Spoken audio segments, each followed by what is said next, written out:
Sorry guys, मुझे नहीं पता था कि तुम लोगों में ऐसा कुछ रिचुअल होता है। हाँ, प्रे तो करना चाहिए। हम हमेशा खाने से पहले अल्लाह ताला से प्रे करते हैं। यस, रिचुअल नहीं स्पिरिचुअल। हम ही पहले भगवान को भोग ऑफर करते हैं और उसके बाद प्रे करके खाते हैं। लेकिन तुम्हारा भगवान यहाँ आके कैसे खा सकता है? जैसे वो तुम्हारी दुआ कानों से सुन सकता है, वो वैसे ही यहाँ पर आके खा भी सकता है। भगवान का फॉर्म पर्सनल है। अगर वो कानों से सुन सकते हैं तो मुंह से आके खा भी सकते हैं। उनके कान और मुंह दोनों है। शालिनी, तुम प्रे नहीं करती खाना खाने से पहले? नहीं, लेकिन मेरे चाचा ने एक बार कहा था कि हमको वो गॉड ऑफ फूड को और फार्मर्स को थैंक यू बोलना चाहिए। You mean Annapurna Devi? What? God of food. Yes, हमें उन्हें थैंक करना चाहिए और साथ में फार्मर्स को भी। But I believe in watering the roots. देखो, हम हमेशा क्रिएशन को तो अप्रिशिएट करते ही हैं, लेकिन हम क्रिएटर को ना अप्रिशिएट करना भूल जाते हैं। अभी सोचो, पानी ना हो, हवा ना हो, उपजाऊ मिट्टी या धरती माँ ना हो, तो फार्मर क्या कर लेगा? So I believe that we should be thanking the Creator, the Lord, who is providing us with all the basic necessities. Point. अब तुम किस किस को थैंक करेगा? वैसे भी तुम्हारे 33 करोड़ तो देवी देवता है। बताओ, किस किस को थैंक करेगा तुम? और शांति, तुम बताओ, तुम किस गॉड को मानता है? मैं ऐसे किसी गॉड को नहीं मानती, लेकिन I think Shiva is a big god. See, I am very sorry, but आपने अपने वो बड़े भगवान का स्टोरी तो सुना होगा ना, जहाँ वो अपनी मरी हुई वाइफ को शोल्डर पर लेकर पूरे इंडिया का चक्कर लगा रहा है। अब तुम मुझे बताओ, जो गॉड अपनी वाइफ के मरने पे ऐसे कॉमन मैन की तरह रोता है, वो गॉड हो सकता है क्या?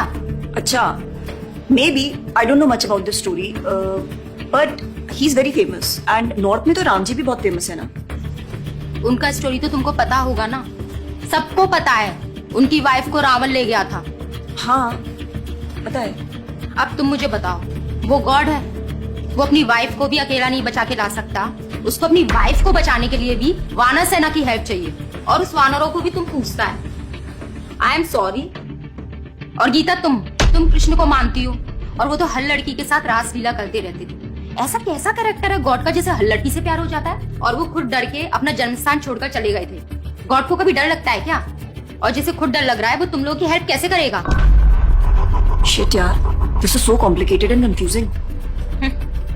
It is confusing because you are following the wrong path. It is very beautiful and sacred. I will show you the right path. Enough, Asifa.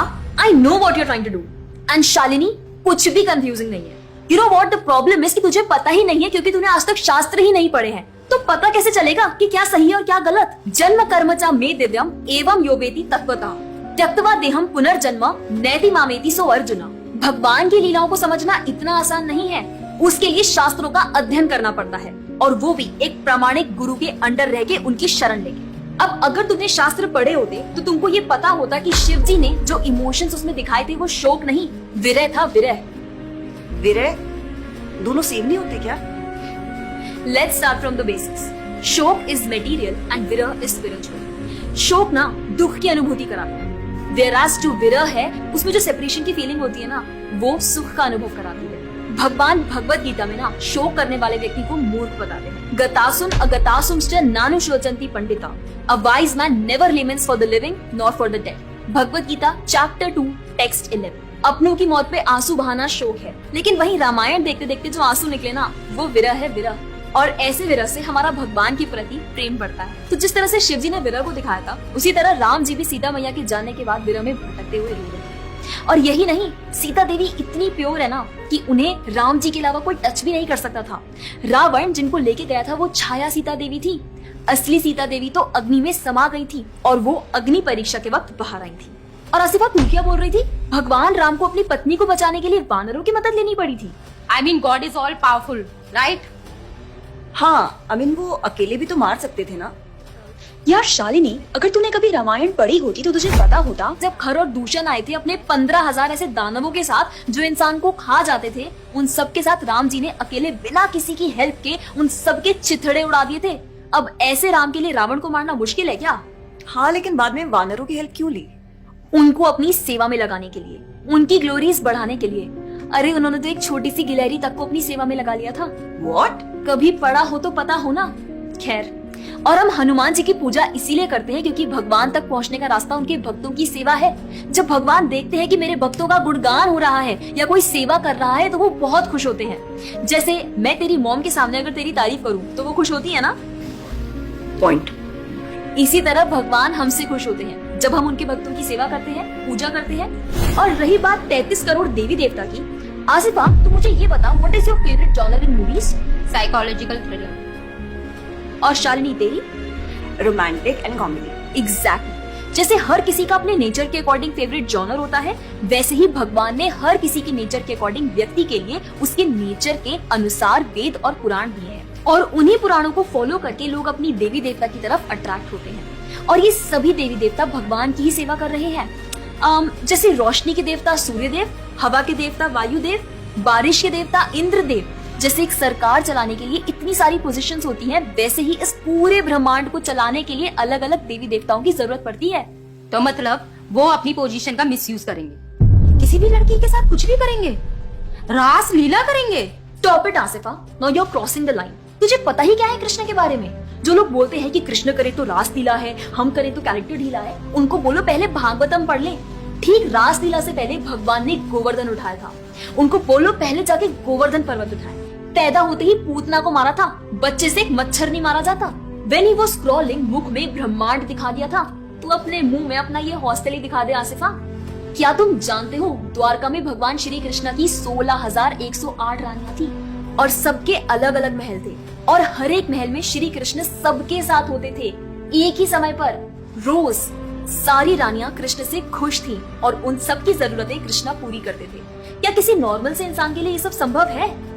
आज के टाइम पे तो एक ही नहीं संभलती, लेकिन उस टाइम सारी रानियां एक दूसरे के साथ खुश थी और उन्हें खुश कृष्ण रखते थे।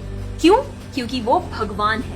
और रही बात ब्रज की गोपियों के साथ रास लीला करने की, तो इतना जान लो कि रास लीला के टाइम पर करोड़ों गोपियां थी और कृष्ण पूरे टाइम हर एक गोपी के साथ मौजूद थे और उनके साथ डांस कर रहे थे एक टाइम पे करोड़ों गोपियों के साथ। ये सब बहुत डीप लीला है और ये सब तभी पता चलेगी जब साधुओं के संग में रह के शास्त्रों को पढ़ा जाएगा। हवा में तीर चलाने से या सुनी सुनाई बातों पर यकीन करने से कुछ नहीं होने वाला। और रही बात अपने भक्तों को बचाने की, तो भगवान ने तो अपने भक्त परीक्षित महाराज को गर्भ में बचाया। 5 साल के प्रहलाद महाराज के लिए नरसिंह अवतार लेकर आए और उनको बचाया। यहाँ तक कि वो अपने गुरुदेव सांदीपनी मुनि के बेटे को मरने के बाद वापस लाए और उनको जिंदा किया। आई एम रियली इम्प्रेस्ड यार। हिंदू होते हुए भी मुझे फैक्ट्स पता ही नहीं थे। मेरे पेरेंट्स ने मुझे कभी इन सब चीजों के बारे में बताया ही नहीं। हाँ, पेरेंट्स की तो गलती है, लेकिन हम भी तो वही कर रहे हैं जो उन्होंने किया। We are not learning about our culture, not reading Ramayan, Mahabharat और भगवत गीता। आजकल तो ये सब कुछ रीड करना बहुत इजी भी है यार। Everything is available on our phones, and the problem is that we don't want to learn। और इसीलिए हमें कोई कुछ भी बोलता है और हम उसे मान लेते हैं और अपने बिलीफ को चेंज करने के लिए रेडी हो जाते हैं। एक्चुअली में पता है, किसी का हार्ट ट्रांसफॉर्म करना है तो प्यार से करो, ज्ञान से करो, पैसे और तलवार से नहीं। और अब बारी आपकी है। अगर आप भी चाहते हैं कि कोई एड़ा गेड़ा नत्थु गेड़ा अगर आपको कुछ भी ना बोल जाए, आपका बेवकूफ ना बनाए, तो जाइए और अपने कल्चर के बारे में जानिए, ग्रंथ पढ़िए और अपने बच्चों को भी पढ़ाइए। जाकर इस वीडियो को जितना हो सके उतना शेयर करिए ताकि कोई और लड़का या लड़की इस केरला स्टोरी का शिकार ना बने। और हाँ, इस वीडियो को लाइक करें और भक्ति टुडे चैनल को सब्सक्राइब करें।